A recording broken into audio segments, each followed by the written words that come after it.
In 1995, a horror anthology movie was released, and it did something different. It took the horrors of the supernatural and blended it with the horrors of everyday society. Welcome back to the Book and Banter Society. And on this episode, I want to do a brief retrospect about a movie that you may know and love, or a movie that you've never heard of before.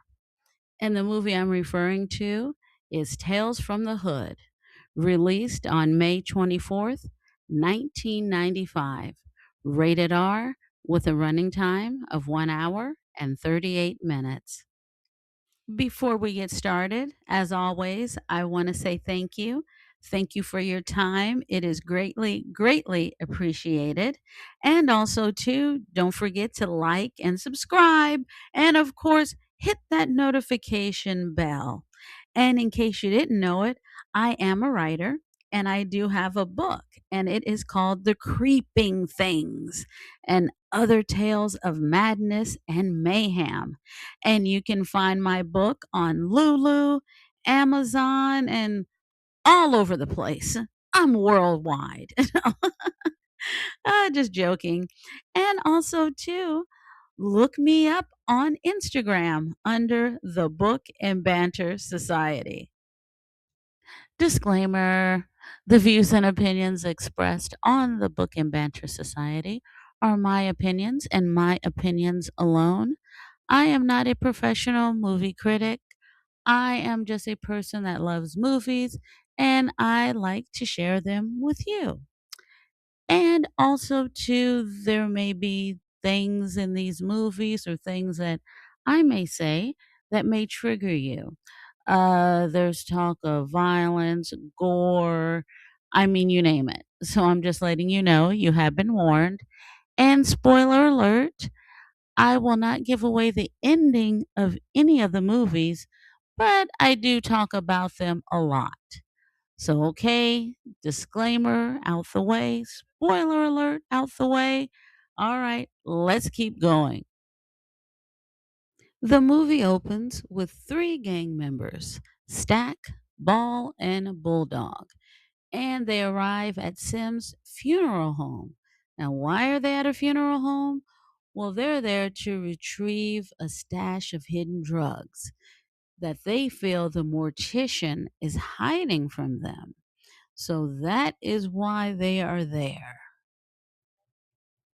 The movie opens with three gang members: Stack, Ball, and Bulldog, and they arrive at Sim's funeral home. Now, why are they at a funeral home? Well, they're there to retrieve a stash of hidden drugs that they feel the mortician is hiding from them. So that is why they are there. The movie opens with three gang members: Stack, Ball, and Bulldog, and they arrive. Whoa! And look who we have here, the mortician himself, Mr. Arthur Sims. He's he's a little strange, very eclectic, and you can see. Look at the gang members. One is trying to run off the porch. He ends up falling. Then the other two, they're like ready to fight. So anyway, they enter the funeral home and they're like, "Come on, man, we know you found some drugs. Hand over the drugs so we can hurry up and get out of here." And Sims is like, "Oh yeah, the drugs." And then he kind of guides them deeper and deeper into the funeral home. And he tricks them into viewing several dead bodies that are laid out in the funeral home. And he explains to them, the dead have tales to tell. And then he uses each body to introduce the film's four different stories that address issues like gang violence, domestic abuse, racism, and police brutality. And in this first story, we see in the first picture that a black man is pulled over by two white cops. And the two white cops tell him, "Hey, you're putting a lot of police officers out of business. So mind your business. And then the black gentleman is like, well, why don't the bad cops quit selling drugs in the neighborhood? So they don't like his response. They rough him up a little bit. Then the next thing you know, another cop car comes on the scene, and a veteran cop jumps out along with a black rookie cop by the name of Clarence. Now, Clarence can sense something's not right here. But his veteran partner says, hey, you know what? Why don't you just go back to the car and look up this gentleman's license plates, run his plates, and see what you find? So Clarence goes back to the car, runs the plates. There's no warrants, nothing like that. However, there is a comment that says this gentleman is a political agitator. Meanwhile, outside, things have gone from bad to worse. And what Clarence witnesses are things that he cannot handle mentally. So he goes on a downward spiral. So one day he's just roaming the streets, drinking alcohol, and then he sees something. He sees a mural, and it is the mural of the gentleman that was pulled over that night. And the gentleman's name is Martin Morehouse. And all of a sudden, he hears a voice in his head, and it's the voice of Martin Morehouse. And the voice is saying, bring them to me. It's like, woo. So you kind of get the gist of what's going to happen next. So I won't spoil it for you, but the ending of this story is really, really good. So after Mr. Sims tells them that story, they're like a little restless, but intrigued at the same time. So Mr. Sims guides them into another room with a coffin. He opens up the coffin, and they're like, damn, what happened to this person? And Mr. Sims is like, oh, you're definitely going to want to hear this story. And this brings us to story number two. And this is Little Walter. Now, Little Walter, bless his heart, he's kind of quiet, very sensitive little boy. And you can see here he's looking around his room because he thinks monsters are there. Now we see Walter in the nurse's office, and that's because unfortunately he just got beat up. The nurse put some ice on his head, and he tells Walter's teacher, Mr. Garvey, that she thinks Walter will be okay, but she is concerned about his eye because he has a black eye, but the black eye looks like it's from a few days before. So that's when his teacher, Mr. Garvey, is like, do you want to tell me what happened with your eye? Did another classmate hit you? Walter says no. Your mom? No. Your dad? Walter's like, my dad is dead. And Mr. Garvey's like, oh boy, I'm so sorry. And that's when Walter says, the monster did it. And that's when Mr. Garvey is like, well, when you kind of want to really tell me what happened to you, let me know. And then Walter leaves the room, and Walter goes, the monster. The monster told me no one would believe me. And then he leaves. Oh, and this scene is so terrible. The pictures at the top, because there is someone or something trying to get into his bedroom, and there's this grunting, and you see like a shadow of this big, some kind of monster. And look at him, he's crying. He's so terrified. And then the next day, he doesn't go to recess, but he's in a better mood because he tells his teacher, hey, one of my classmates told me to draw the monster, and then after I draw the monster, I can either crumple up the piece of paper or I can burn it, and then my problem will be solved. And the teacher's like, "Well, I don't know about that. But you know what? Between the two of us, who knows? Maybe we can come up with some sort of solution."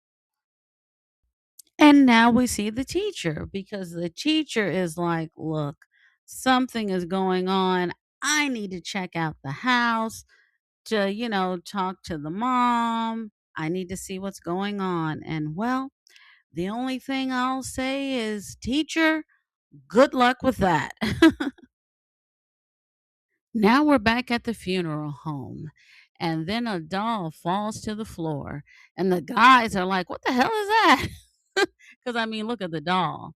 And then that's when Mr. Sims is like, "Sometimes a soul can inhabit a doll," and all this kind of stuff. They're like, "What? What are you talking about?" And he says, "I picked this doll up in a house in the South. And you guys, this next story, I can say is everybody's favorite from this movie. Anybody that has watched Tales from the Hood, if you ask them, hey, out of all the stories in the movie, what is your favorite?" And I can guarantee you this next story will be it. Okay, the first picture, we see a big giant plantation.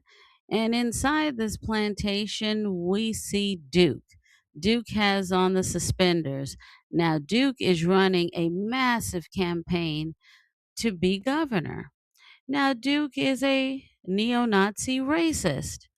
And next to him is his black political campaign manager. They just viewed his latest campaign ad, and in the ad, Duke is saying, "Hey, if I'm governor, there will be no talk of reparations, no affirmative action, no quotas, none of that stuff." And they're talking about the ad, and his campaign manager is like, "Hey, I like it.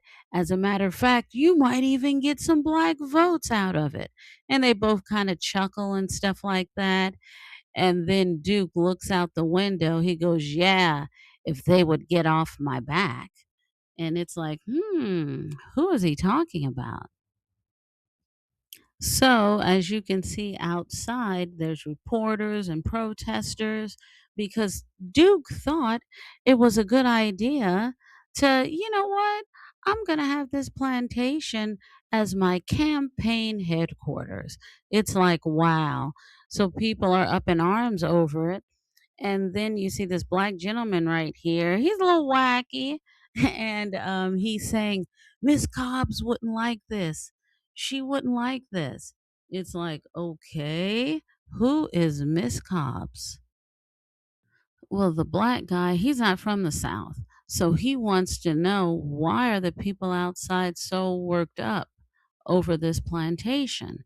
And that's when Duke tells him, well, after the Civil War, the man who owned the plantation, Nathan Wilkes, he was upset that his slaves were going to walk away free. So he decided, I'll massacre them. And hundreds of slaves were burned and lynched. Then Miss Cobbs, an old voodoo woman, bought the plantation. And the legend is she transferred the soul of the slaves into little tiny dolls. Then after saying that, Duke, he laughs and he's all, "Yeah, I looked all over this house trying to find one of those little bastards, thinking it might be worth some money. But I haven't found any of them." So anyway, they stopped talking about that. And then the gentleman says, "You know what? I think we need to work on your media skills." And so he picks up the video recorder to get ready to tape him. And then all of a sudden, he stops in mid sentence and he just looks up at the mural of Mrs. Cobb and her dolls. And he says to Duke, "It's kind of creepy, isn't it?" And I'll skip over some details because I don't want to give it away. But let's just say, some stuff happens, and he looks at the mural, And look, it looks like one of the dolls is gone. Oh crap, look.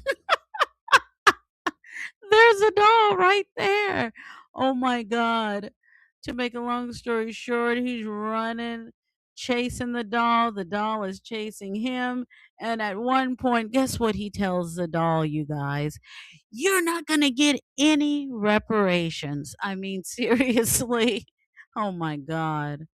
And a lot of this stuff in this story is very symbolic. And look, he takes the American flag. He's so upset and he just hits the mural. And look what happens. She bleeds. I'm telling you guys, if it were me, I literally would have taken my car keys and I'm out. Does he do that? I'm not going to tell you, you guys. I'll just leave this story right where it is because it is something else. So now we're back at the funeral home, and the guys are like, okay, enough of this Barbie doll stuff. Time for us to get the drugs and leave. And that's when Mr. Sims is like, ah, yes. But then one of the guys happens to peek into a room, and then he tells his friends, man, you're not going to believe this. So Mr. Sims opens the door wider, and there you see a young man in a coffin. And Mr. Sims asks them, oh, do you know him? And then all at once, one of them says no, one says yes, and one says, I've seen him around. And that is the beginning of story number 4. Okay, story number 4. And I will say this story moves fast. And it opens with Crazy K. Crazy K is a gang member who is gunned down by a rival crew. But he doesn't die. It looks like it, but he doesn't. He survives, and he survives long enough to be stabilized, and he is transferred from a hospital bed straight into a high security experimental prison program.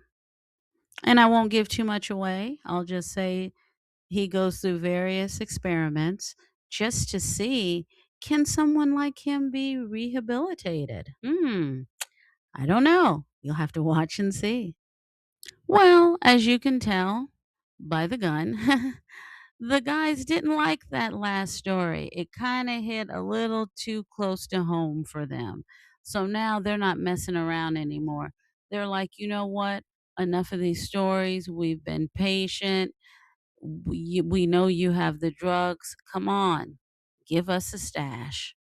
And then Mr. Sims, in his very weird, eclectic way, he's like, sure, follow me. And what do? They follow him. Where he's leading them? Well, you'll have to watch the movie and find out. And look at the screen here. Look at the cast. It's amazing. Look at the executive producer, Spike Lee, the writers. Look at Rusty. Rusty not only was one of the writers of this film, but he's acts in the movie. He plays a teacher in one of the stories. And actually, if I'm not mistaken, I think his dad has a little part in this film, and so does his mom. And I'm not going to tell you who his mom is. It is just, oh, you guys, I definitely recommend this movie, but it all depends on what kind of movie you're looking for. This is more like, I would say, real world monsters. You know what I mean? This is not like ghosts lurking in the dark. It's like, now this is kind of, I don't know, horror with a brain. and, and the ultimate horror is like reality, like everyday life. And I have to say, Clarence Williams the third, who plays a mortician, he steals the show. I mean, he's acting over the top. I mean, I loved every minute of it. It actually reminded me of performances by Vincent Price. If you're familiar with the late great Vincent Price, in his horror movies, he was very theatrical and overacting, and I loved every minute of it. And every single story kind of has poetic justice. You know, there's something that is done wrong, but in the end, it is all made right. And in my personal opinion, I think this movie did lay I can't even talk. It laid the groundwork for the movie Get Out by Jordan Peele. I really do. Two separate movies, of course, but when it comes to the social commentary aspect mixed with a little bit of horror, you could definitely see the similarities. And in all honesty, I could talk about this movie for over an hour just on the cast alone. But I'm going to refrain myself. But man, look, you got Joe Torre in here. Oh, the late great Rosalind Cash. Oh my God. You got Corbin Burnson. Oh, David Allen Greer. When you see David Allen Greer in this movie, he's totally different because he is definitely not playing a comedic role in this. You know, and I've already mentioned the late great Clarence Williams III. Oh my God, look, Wings Hauser. Oh my God, so many different people. So definitely, I feel you should check out the movie and the cast as well. Now, what are the cons of this movie? Well, some people say they can kind of predict the ending, and you can, but at the same time, you don't quite, you kind of know what the ending is going to be, but you don't know exactly how it's going to get there. That's the interesting part. And some people have said, well, the villains in these stories are a little too over the top and too cartoonish, and one story they feel is very weak. I'm not going to say the story because I do agree. I'm not going to say which story, but you can let me know which story you think is the weak one. I already know. Some people have said special effects, a little, a little cheesy, but I mean, to me, to be honest, I forgive all of it because this movie is so groundbreaking to me. And also, too, there is Tales from the Hood 2 and Tales from the Hood 3. Me personally, I don't know. Maybe since this is the original one, I kind of like this one maybe the best. Now, number two, the main character is Keith David. Oh, I love him. Excellent actor. And he does excellent narrations for documentaries as well. And he was in one of my favorite sci fi horror movies, The Thing. And he is still alive and well. And he's always working. So, yes. And in the third one, oh, the late great Tony Todd. He was kind of like, I guess you would say, the host of the third installment with the little girl. So yeah. But yeah, definitely I ran my mouth too much, but definitely check this out. Okay, folks, I've talked long enough. I'm not going to keep you any longer, but I definitely feel like you should check out the film and let me know. In the comment section on YouTube or on Instagram. Let me know if you like the movie or not, good or bad or indifferent. Let me know. Once again, thank you so much for watching because, like I always say, plenty of competition out there. But when you take the time to listen to me, I greatly, greatly appreciate it. So until next time, I want you guys to take care, stay safe, and I'll see you again for another episode. Bye bye.